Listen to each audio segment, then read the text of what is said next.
Um ótimo dia a todos os estudantes, pesquisadores, conhecedores das Escrituras e também um forte abraço àqueles que passam pela primeira vez no canal. Hoje nós vamos falar a respeito do capítulo 28 de Ezequiel. Será que o relato deste capítulo realmente se refere a Satanás? Será que realmente é sobre um ser angelical que o profeta fala? Mas antes eu peço que, se você não se inscreveu no canal, que se inscreva, ative o sininho das notificações, dê o seu joinha, que é muito importante, e compartilhe este vídeo para que outras pessoas também possam saber o que é o engodo dos religiosos. Solta a vinheta.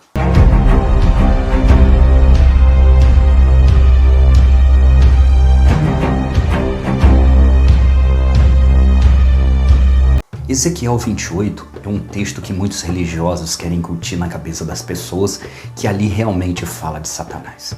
E nós vamos pegar o capítulo 28 a partir do versículo 12, que diz assim: Filho do homem, levanta uma lamentação sobre o rei de Tiro e diz-lhe: Assim diz o Senhor Deus, tu eras o selo da medida, cheio de sabedoria e perfeito em formosura. Estiveste no Éden, jardim de Deus. De toda pedra preciosa era a tua cobertura: sardônia, topázio, diamante, turquesa, ônix, jaspe, safira, carbúnculo, esmeralda e ouro. Em ti se faziam os teus tambores e os teus pífaros. No dia em que foste criado foram preparados. Tu eras o querubim ungido para cobrir, e te estabeleci. No monte santo de Deus estava. No meio das pedras afogueadas andava. Perfeito eram os teus caminhos desde o dia que foste criado até que se achou iniquidade em ti. Na multiplicação do teu comércio, encheram o teu interior de violência e pecaste. Por isto te lancei, profanado, do monte de Deus, e te fiz perecer, ó querubim cobridor, no meio das pedras afogueadas.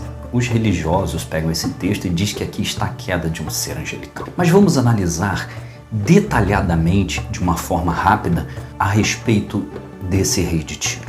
Este relato é um complemento do capítulo 26 e do capítulo 27. O capítulo 26 de Ezequiel, ele mostra a grandeza, o poderio, ele mostra a altivez e a derrota desse rei. O capítulo 27 fala da mesma forma. Mas o capítulo 28 agora vai ser tratado diretamente sobre a pessoa deste rei. Mas muitos religiosos dizem que esse ser que Ezequiel fala é Satanás, porque lá no versículo 13 diz: estiveste no Éden. Este rei de Tiro, ele comercializava com várias cidades. Quais eram as cidades que eles comercializavam? Ele comercializava com Tarsis no capítulo 27, versículo 12, Javã, Tubal, Mesque. Comercializava com a Síria, até com Judá e a terra de Israel no capítulo 27, versículo 17. Comercializava com Damasco, e o capítulo 27, versículo 23 diz que ele comercializava com Arã, Cané e Éden, os mercadores de Sabá, o mesmo Sabá que todos lembram lá da rainha de Sabá, Assur, Quilmaude, todos esses negociavam com ele. Pelo relato de Ezequiel 28, Éden era conhecido como Jardim de Deus porque de Éden tinha as pedras preciosas. No versículo 12, ali em Éden tinha toda sorte de pedra preciosa. Então a grandiosidade que ele tinha, tudo decorria dali. E esta cidade, e este conhecido como Éden, era uma cidade. Mas os religiosos continuam dizendo que no versículo 14 diz algo muito interessante. Passamos a ler. Tu eras o querubim ungido para cobrir, e te estabeleci. No monte santo de Deus andavas, no meio das pedras afogueadas andava. A palavra querubim, ela significa proteção. Então este rei, ele foi ungido, um protetor para cobrir, para proteger todo aquele comércio, todas aquelas cidades dos outros reis, dos outros ataques, daquelas pessoas que poderiam de repente tentar contra eles. Você pode dizer assim: não, ali diz querubim porque ele era um querubim. Aí eu te pergunto, o livro de Apocalipse fala ao anjo da igreja de Sardes. Todo mundo sabe que é o líder da igreja, o mensageiro da igreja. Por acaso o líder daquela igreja também é um anjo? No livro de Ezequiel, ele fala a respeito desta proteção. Então ele estabeleceu este protetor, este homem, para ser aquele que ia guardar todo o comércio, para não haver o quê? Não haver ali roubo, não haver nada. Ele seria o guardião de tudo o que acontecia ali. Nós lemos lá em cima que ele estava no Éden, jardim de Deus, e ele foi estabelecido ali e todas as pedras preciosas o estavam para cobrir. A história diz que ele tinha um manto e este manto sobre a vida dele, todas as sortes de pedras preciosas estavam neste manto. Ele tinha muita riqueza, muita grandiosidade e todos olhavam para ele e via que aquelas pedras, a jaspe, o ônix, a sardônia, enfim, todas aquelas pedras da cidade do Éden estavam sobre aquele manto. Então, como diz o texto, ele andava sobre as pedras afogueadas. Só que o que acontece com esse rei? Em dado momento ele se levanta contra Jerusalém. Capítulo 26, versículo 2, mostra claramente, então a partir do momento que este rei fala contra Jerusalém, vem a sentença sobre a vida dele. E que sentença foi essa? O capítulo 28, versículo 2 e versículo 9 diz: Filho do homem, dize ao príncipe de Tiro, assim diz o Senhor Deus, porquanto o teu coração se elevou e disseste, eu sou Deus, sobre a cadeira de Deus me assento no meio dos mares, e não passas de homem, e não és Deus, ainda que estimas no teu coração como se fosse o coração de Deus. Versículo 9. Acaso dirás ainda diante daquele que te matar, eu sou Deus, mas tu és homem e não Deus, na mão do que te transpassa. E agora que a sua morte está declarada, Deus coloca a sentença de como este homem vai morrer. Capítulo 27 de Ezequiel, versículo 7 e 8. Por isso eis que eu trarei sobre ti os estrangeiros, os mais terríveis dentre as nações, os quais desembainharão as suas espadas contra a formosura da tua sabedoria e mancharão o teu resplendor. Eles te farão descer a cova e morrerás de morte dos transpassados no meio dos mares. Deus diz para ele, olha, você é um homem, você não passa de um homem. Tu acha que é um Deus, mas você não é. E o que vai acontecer é que eu vou mandar contra ti homens das nações, os piores, os mais terríveis. Eles vão pegar a espada e vão te transpassar e você vai morrer. Começou lá no capítulo 26, 27 e no capítulo 28 se elevou, colocando-se, achando-se como um Deus e veio a sentença sobre ele.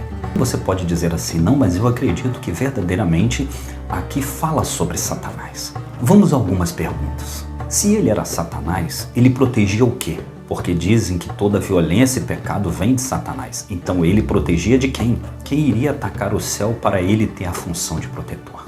Então, se você acredita que este texto fala de Satanás, que Satanás era o querubim, o protetor, o cobridor, ele ia proteger o céu de quem? Se tudo aquilo que dizem que vem dele, a violência, tudo ele ia proteger o céu de quem? Quem que iria atacar o céu? Qual o comércio que ele tinha no céu? Porque o texto diz que ele encheu o seu interior de violência no seu comércio e pecaste. Se esse texto fala de Satanás, no céu tem que haver um comércio. E se há um comércio no céu, para aqueles que acreditam que verdadeiramente esse texto fala de Satanás, de repente Satanás botou uma banquinha lá no céu e começou a vender algumas coisas, né? De repente o espírito passava lá, falava, e aí Satã, como é que você tá? Aí ele falava, pô, tem uns negócios aí para te vender. Aí, pô, ele começou a ficar aborrecido, os anjos vindo e tal. Resumindo a história, se esse texto é Satanás, que comércio que ele fazia no céu? Diz o livro de Ezequiel que ele encheu o seu interior de violência e pecaste no seu comércio. Se é Satanás, que comércio Satanás tinha no céu?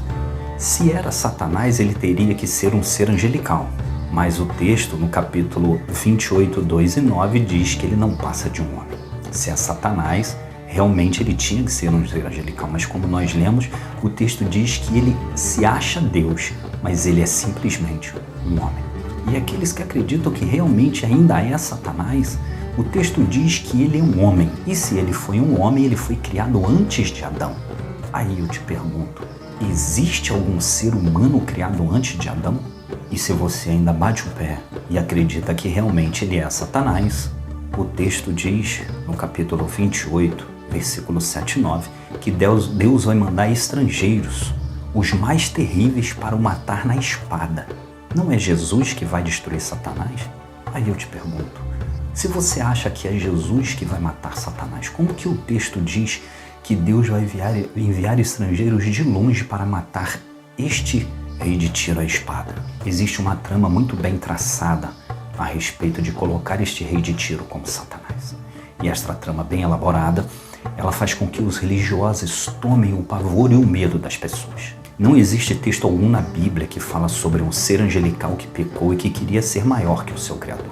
Os religiosos têm que arrumar uma desculpa para aterrorizar os outros, dizendo que esse ser do mal está aí para destruir a vida das pessoas e daqueles que não dão o dízimo. Colocar este homem que tinha os seus barcos, que comercializavam com as cidades, comercializavam com Israel, comercializavam com Judá.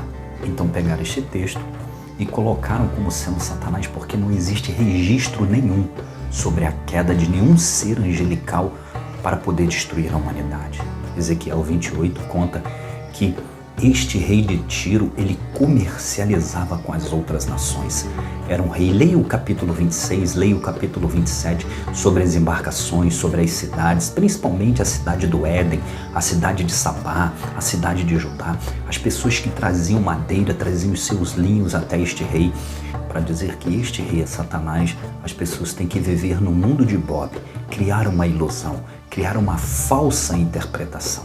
Eu quero te dizer uma coisa. Não deixe que os gananciosos atrás dos seus bens tentem te levar numa linha de pensamento e filosofia pelo medo, dizendo que se você não fizer isso ou aquilo, você vai ser destruído, como foi destruído este rei.